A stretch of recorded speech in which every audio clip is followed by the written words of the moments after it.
Hello, Dr. Zakir Naik. My name is Harris. I'm from Phoenix, Arizona in the United States. I'm an entrepreneur and a marketing manager. Two of my friends in America have converted watching YouTube videos of you. One of them a Christian, one of them an atheist.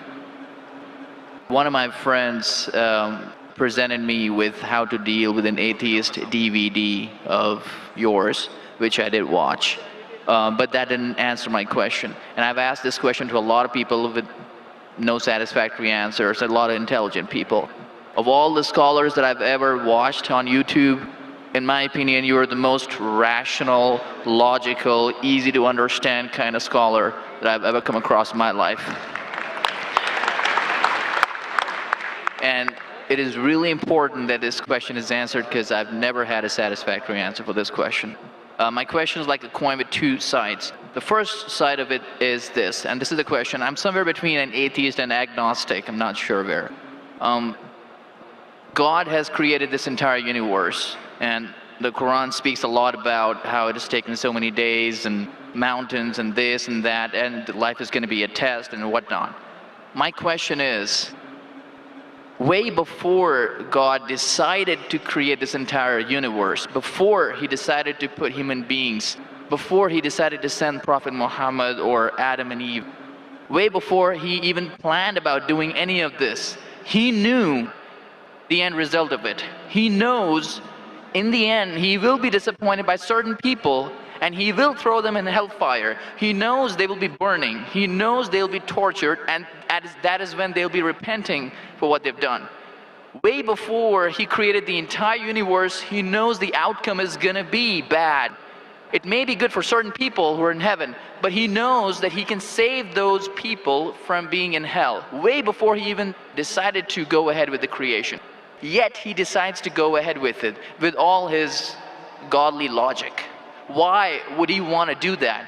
The question, if I can just put it in this manner, how can God be so sadistic that he would actually go ahead with a plan which he knows is going to end up in that manner? That's the first side of the coin. The second side of the coin is, for some reason, if I believe that, okay, God is almighty and he understands everything is great, God is great, why is God insisting in the Quran that look at the mountains, look at the protons, the electrons, this and that, everything is so synchronized, how amazing I am? Why is he forcing us to find his creation amazing when it is a piece of cake for God? I mean, he just had to say kun and it was done. Then why is it a big deal if God has made this entire universe which is so amazing?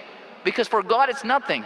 So I should not be really amazed at his creation. He can do much more than this. So I do not understand why he wants us to respect what he's done or find it amazing what he has done.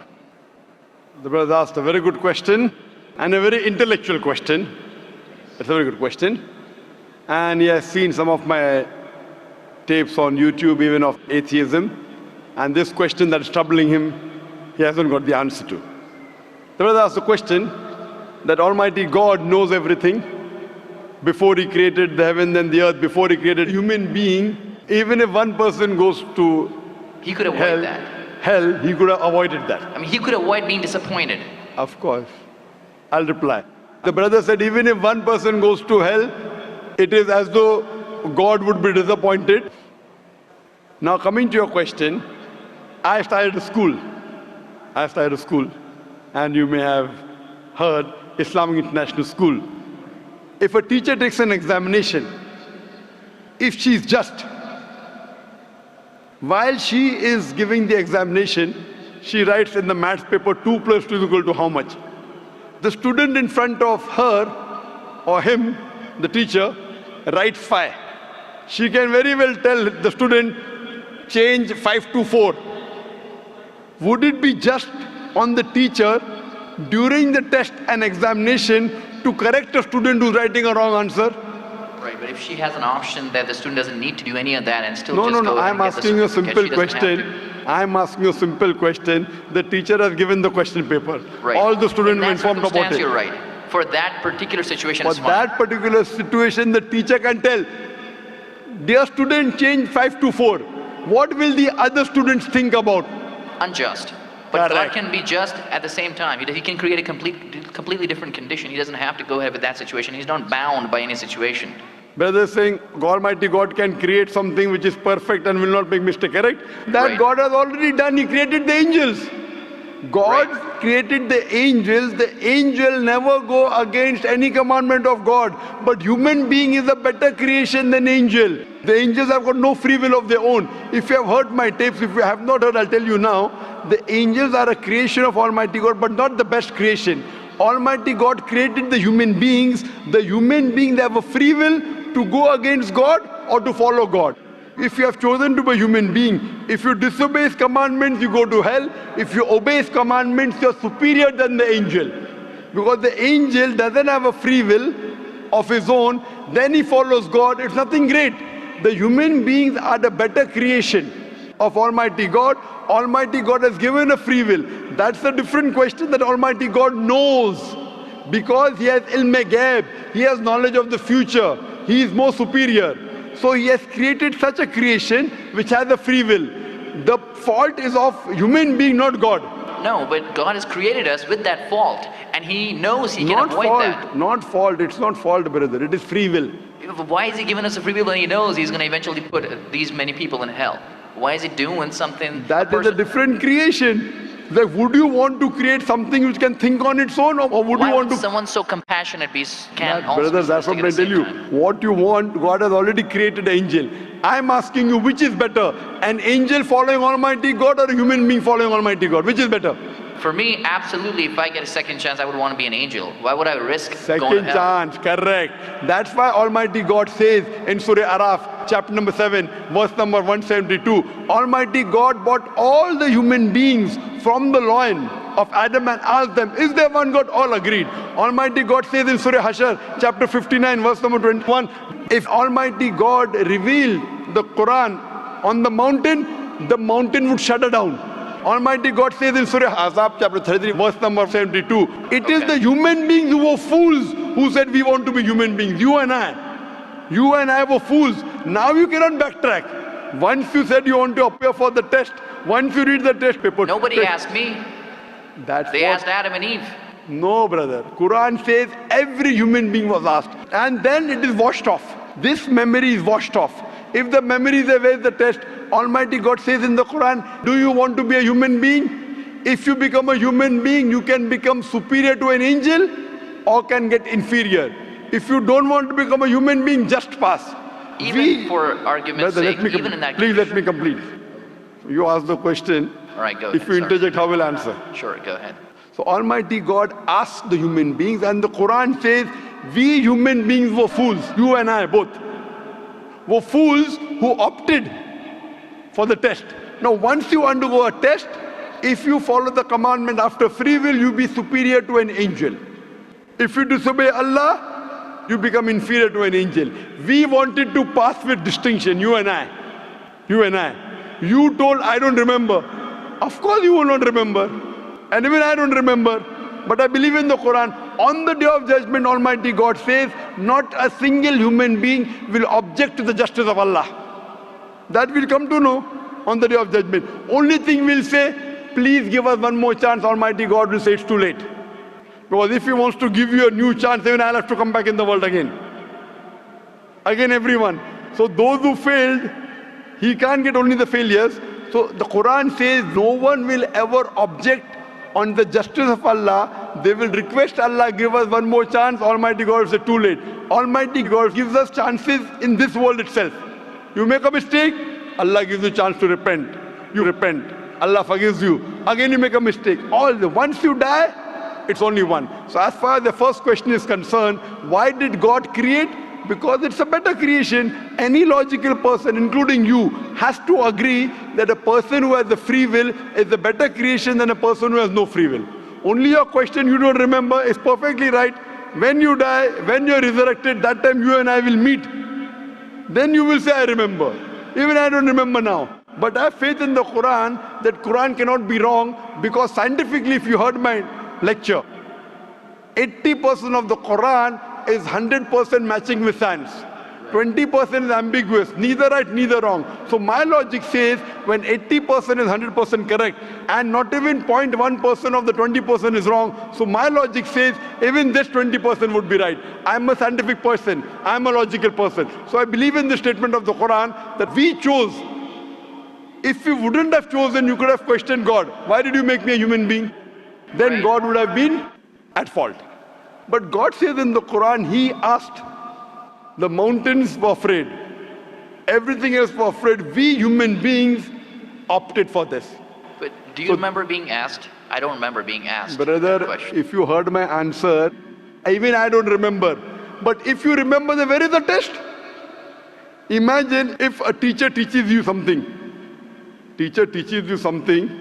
Teacher gives you the book. The teacher has to take away the book for the test. If the teacher says, okay, take the book and answer, where is the test? Okay, but why? After the examination is over, you can go home and check or not. But even before the exam began, God knows the end Brother, result. listen to me. After the examination is over, can you go and check home or not in the textbook? Absolutely. But during the examination, can you check? No. So now the examination is going on, brother. Once it's over, you can check. If you tell teacher, I want to see the textbook, I don't remember. No. During the examination, you cannot refer to the textbook, it will be called cheating. Correct? So once the examination is over, if you don't remember, you tell God, what is this illogical?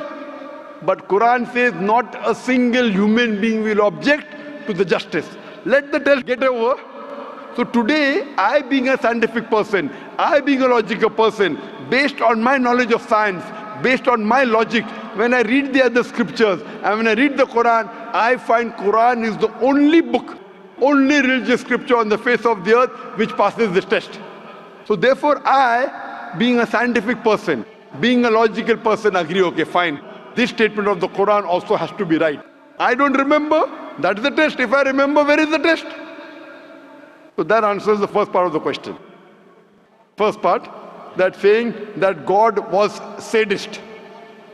God is not sadist. For example, I start a medical college. I want the school students to go to medical. How many students who go to school enter the medical college? Just roughly, can you guess? Few, surely less than 5%. Less than maybe 1%. So why did you make a college where only 1% can enter? Fine, it is for selected few. So same way God made heaven, Jannah, Jannat-e-Firdaus. Everyone cannot go to Jannat-e-Firdaus. Why not? Sorry? Why not? Why can't everyone go to medical college? Because it's human capacity. If humans were capable of being able to put everyone in medical college, they would. That's the way we are made. The same way everyone cannot become a doctor. Only those who have the capacity. Same way everyone cannot go to Jannat-e-Firdaus, the high levels of paradise. We have to strive. God has given you capacity. If you don't follow His guidance, you cannot. If you follow His guidance, to go to Jannah is very easy. If you're intelligent, it's very easy. If you're intelligent and if you're truthful to yourself. But if you're not truthful to yourself, even a non-intelligent man can go to Jannah. Only thing, you should be truthful. God has given you different options how to follow Him. Some people think they are smart. I tell them they're extra smart. If they were smart, they would see it is crystal clear in black and white that this is the word of God. You have to follow it. That's the reason Francis Bacon said, little knowledge of science makes you an atheist. In-depth knowledge of science makes you a believer in God. So I wouldn't say God is sadist. I said we were fools who opted to undergo the test. Not God. God gave you an option. What do you want to be? We chose. So we are responsible, not God. God is not a sadist. We are fools. That's what the Quran says. On the day of judgment, you will come to know, inshallah, you and I both. Inshallah, if I go to Jannah, inshallah, I'll pray to God, I'll thank God. You know, I was a good person, I choose to be a human being. If you pass that, if you fail, then we will curse our own self. Hope that answers the question. The second part? Sorry, what was the second part? That even if I believe how almighty He is, how knowledgeable He is, why is He so bent on convincing us, look at the mountains, look at the electrons, look at the protons? The second part of the question was that why does Almighty God give references of the mountain that He's created this? For Him it is peanuts. So why is He talking? You know why is He saying? He's saying these peanut things, mountain, they would shudder. You human being who are superior, why don't you understand? Quran says in Surah Hashar chapter 59 verse number 21, had the Quran been revealed on the mountain would have fallen down to utter ruin. But to us human beings it makes no difference. He's giving these examples to show that these things which are so powerful, the mountains, etc., which He has created, would have submitted their will. Why don't you human beings do? He's trying to give an example that we are fools. He's not trying to praise Himself. And whenever He asks us to praise Him, or when He says, for we say Allahu Akbar, God is the greatest. Do you think it will change Allah? No. Whether you say 1,000 times Allahu Akbar or 1,000,000 times, He cannot become greater. He's already the greatest. The reason we say these things is because it is our human mentality, our human nature, that we follow the people who are famous, we follow the people who we praise. For example, your mother has a heart attack. There is an unknown person on the street who gives you the treatment. And you heard that the best heart specialist in the world is Dr. X. Now, will you follow Dr. X's advice or the person on the street who you don't know? Dr. X. Why? Because Dr. X is famous. People know him. He's the best in the world. So the reason in our salah, in our life, we say Allahu Akbar, Allah is the greatest, Allah is the most wise, Allah is the most intelligent. Why? If we say that, it does not benefit Allah. It benefits us. That if we praise Him, we follow Him. If we follow, we go to Jannah. To Allah, it makes no difference. Therefore, Allah says, will you not then believe? Will you not then understand? That means the Quran is revealed to the people for understanding. So He's giving this example not to make Himself great. He's already the greatest. Whether you say 1,000,000 times Allah is the greatest, it will not make a difference to Allah. He's telling it to you. Allah says in the Quran, Allah does not require you, you require Him. So when we praise Him, it is human psychology that the person you praise, person you talk great about, you tend to follow his advice. By following his advice, it will benefit you, it will not benefit him. He is already the greatest. He is already the merciful. So these are rules and regulations laid down. He is our creator. He knows our mindset. You are a student of science, correct? I am also a student of science. The moment I come to know, Allah mentioned these scientific facts which we came to know today, 50 years back, it increases my faith in Allah. Allah says in Surah Fussilat chapter 41 verse 53, Sanurihim ayatina fil afaqi wa fi anfusihim hatta yatabayyana annahu al-haq. Soon we shall show them our signs in the furthest regions of the horizons and into their soul until it is clear to them that this is the truth. So Allah is giving these examples so that it benefits us. For Him, it makes no difference. It is benefiting us, so He is giving us a chance to follow Him so that we can go to heaven.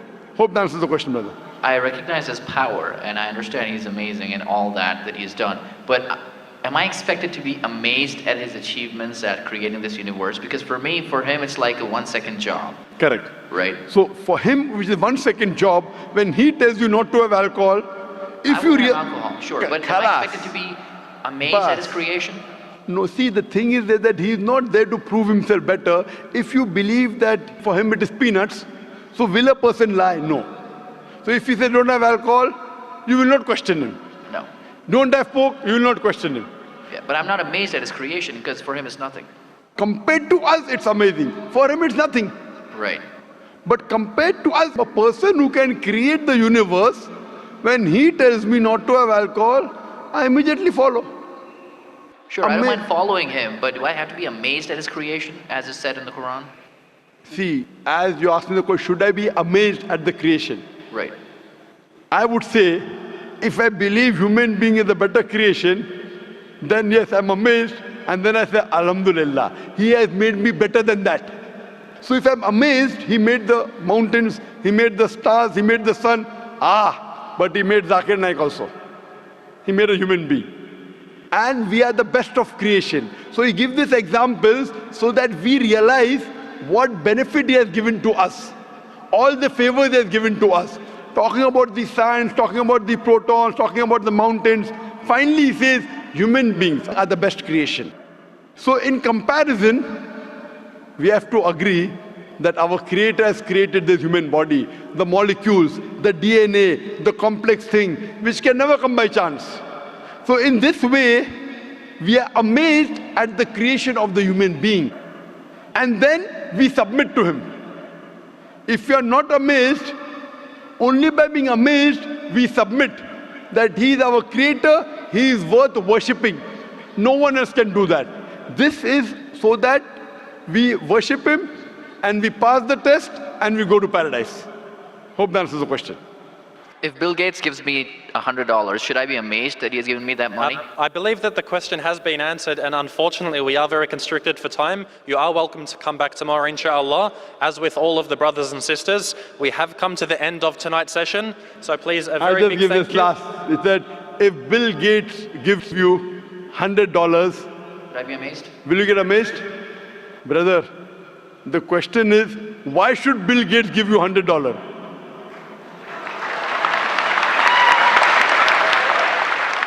If you tell me a Tom, Dick and Harry gives you $100, nothing to be amazed. Bill Gates gave me $100.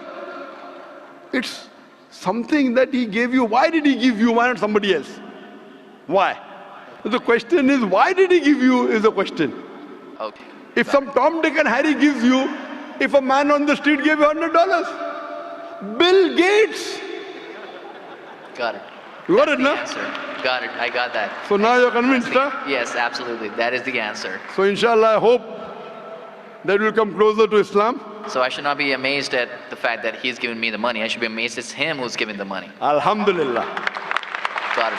So it was worth the time extending. Alhamdulillah.